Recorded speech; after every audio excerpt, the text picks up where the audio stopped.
Hi, welcome to our next webinar.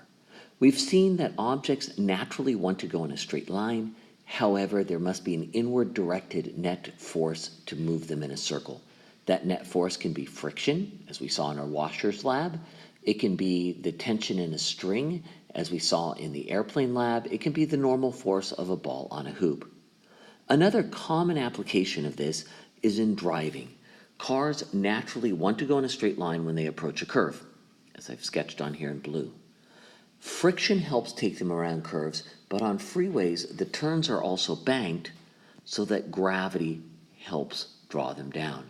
If we look at coming over from Kaneohe and Kailua towards Iolani, we have this off-ramp over here, but if you notice, it is tilted slightly inwards, which means gravity can draw the car near the center of the circle. If we consider a car on a road, gravity inertia wants to take it straight. However, you need something to move it in a circle. Provide a net force to provide the centripetal acceleration to change the velocity. In each of these cases, friction often provides this on nice level surfaces. However, we can also use gravity to do the same thing. One note is, you may feel as if you're being thrown outward in a car when you go around a sharp turn. In reality, we want to go in a straight line because of inertia, but you find the door will be pushing you inward to make you go in the circle. Let's look at a car going around a turn. This is the front view of a car, and we're going to predict that the car, it has velocity coming out of the page towards us. We used to think about, when we were thinking about inclined planes, we thought, okay, all of the acceleration is along here. But that is not the case. What we're seeing over here, and I'll draw a green line over here, the rotation is about a central vertical axis. Because of this, all the centripetal force and centripetal acceleration is horizontally like this. We are not going to rotate our coordinate axes. Rather, our coordinate axes will stay. Here we'll have an x, and here we'll have a y, because all the acceleration will be in the x direction. With this in mind, our normal force, we have a component of the normal in the y direction and a component of the normal in the x direction. It's a little bit different from circular motion. Again, we have to remember that all of our acceleration, and I'm going to emphasize it again, is in a straight horizontal direction. From geometry, we could look at this angle as 90 minus theta, and then this angle, therefore, over here becomes theta, and this angle over here becomes theta. Whenever we solve these problems, we now want to see how does f in x relate to f in y. Again, remembering that the sum of all the forces in the x direction equals mass times acceleration in the x. I cannot emphasize this enough, but write out each of these separately in separate columns for Newton's second law, F of n. So then we look at what's happening in our x direction. We have F, normal force in the x direction, equals mv squared over r. This is also, we can then say Fn is Fn, and we'll look at which trig function, the opposite sine of theta equals mv squared over r. Meanwhile, over here in the y dimension, and again, if we had more forces, we could add them to Newton's second law. Say there's friction additionally, but we're going to say simply it's only gravity, so the only force moving us in a circle is normal force in the x direction. Car is pressed into the ground, and it tends to slide down, which causes there to be centripetal force.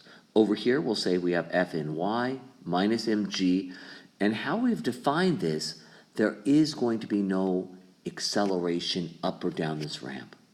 So in this case, we'd say, okay, we have F in cosine theta equals mg. Oops, I forgot my theta over here.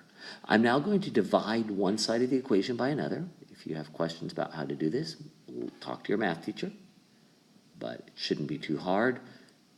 cosine theta equals mg. This is strictly a derived relationship that we're going to now say our normal forces cancel, our masses cancel, and now what we're left with is tangent theta, sine theta over cosine theta, tangent theta equals v squared over rg.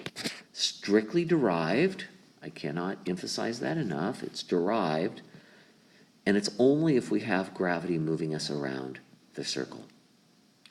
On page 6 of tonight's homework, you'll see something where you have to incorporate friction into the x direction, so it's not quite as neat. Let's look at this. How we apply this. We can say tan theta equals v squared over r times g. In terms of a racetrack, it's bent inwards. Some banking. A roller coaster going extraordinarily quickly, again, it's banked because our radius is very small. Bicyclists are leaning inwards. That gravity provides them the centripetal force, and the tighter the curve they take, the greater the degree of banking. One thing is, the other thing, this is just a follow-on. Centrifugal force. You often hear about centrifugal force like we're hearing about a centrifuge. In reality, if a string breaks, we think we're being thrown outward. In reality, we want to go straight. Something pulls us in us. If a string were break, this can will travel in a straight line. We've seen that with the David and Goliath shot, other types of things. Cars, if they leave the track, they go in a straight line. Sparks from a grinder. This is somebody is actually putting this down. There's friction generating sparks. Sparks go in a straight line. Objects are not being thrown outward. The natural tendency is a straight line. Centrifugal literally means center, meaning center as it says. Fleeing, a fugitive flees, and so from Latin we get center fleeing force. It's a feeling of being thrown outwards. Fictitious because the change of velocity is actually inward directed. So, if we're swinging around a can on a string like this, well, you see above here, the string is pulling it inward. Therefore, to our hand, it feels as if it's being pulled outwards. If we look at a ball on a string,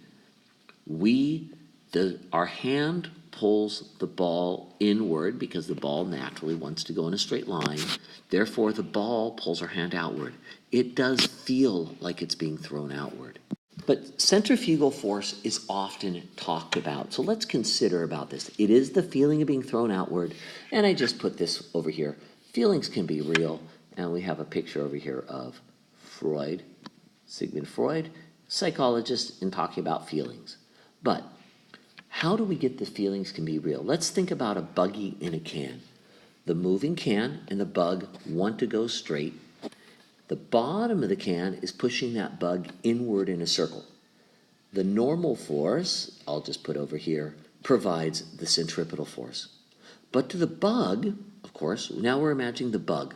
The bug does not feel the inertia of going straight. All the bug feels is the floor pushing it inward. Therefore, it feels that it's being thrown outward. One of the things to consider, we feel the chair pushing us up or the floor pushing you up. Therefore, you conclude gravity is pulling you down. You don't feel the gravity, you feel the floor pushing you up. The bug feels a normal force pushing it in, and therefore, according to this bug, not maybe the most intelligent, just feels that there is mg pulling it outward. Let's consider over here. We put a boy in the middle of a turntable that's going to start rotating, and we have a girl looking from the outside. As the ball wants to go straight and this starts turning, the spring will stretch.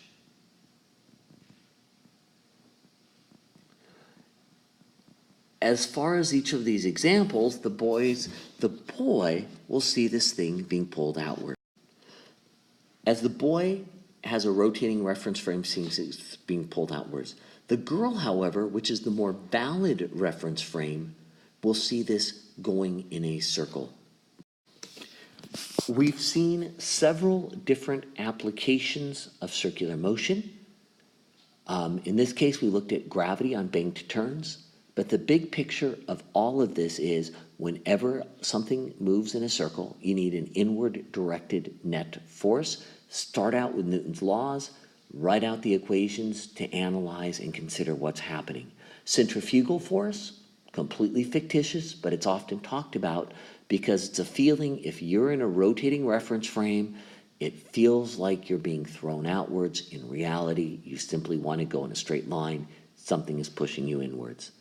Tomorrow, we move on, starting to look at gravity and how gravity pulls planets and other objects in a circle. Thank you very much.